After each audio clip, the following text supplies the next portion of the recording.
I wanted to explain to you a little bit about how I support my clients and, in general, what divorce coaches do. I'm aware that a lot of people aren't familiar with divorce coaching, and it's often misunderstood in terms of what kind of support we offer versus other professionals. So we help people with an array of considerations throughout their divorce. The very first point up here is the stage you're at, which is really trying to prepare for the separation emotionally, in terms of understanding what you're leaving behind, grieving the relationship and the life you thought you were going to have, but also logistically. And it goes all the way to the post divorce phase.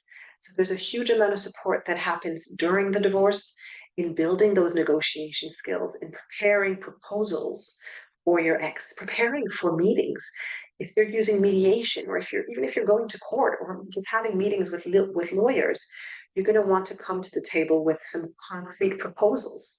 You're going to have to be clear about what it is you're willing to negotiate, what you're not willing to negotiate. You're going to be able to communicate clearly and to be very credible and poised in that conversation. And that means that you have to be emotionally ready for those conversations as well, which is another big part of the work we do together. I work with my clients to help them de escalate conflict. Very often in a negotiation, there's a time at which we feel stuck.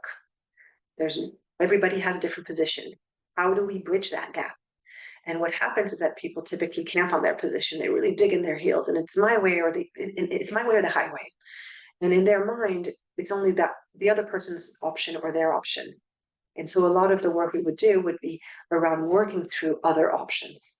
How can we de-escalate conflict by acknowledging the other person's needs and what they're asking for, and trying to meet them in that space, trying to communicate effectively what our own needs are and what we really want to obtain, so that you can try to unlock the conversation and look for other options that you may not have explored. I help my clients to help to manage their emotions throughout the process. As I said earlier, it is a real roller coaster of emotions during divorce, and people go through those with a lot of intensity. And sometimes it's difficult to ask your family and friends to follow you on that ride. And you need somebody who is there for you, and who is experienced to be by your side and to really be your thinking partner throughout that process. And then, as I said earlier, I help people after the divorce too. There's a lot of adaptation that needs to happen in the immediate aftermath of the divorce, as the new reality settles in and you get used to being potentially a single parent, or a part-time parent, and potentially going back to work or living in a smaller house, whatever it might be. That takes time to get used to, and usually people feel quite lonely at that stage because their lawyer is no longer required.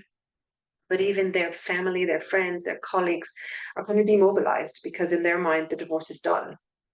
But for you as an individual, it's not done. It continues to impact you. That can have a big impact on the co-parenting relationship you have with your ex.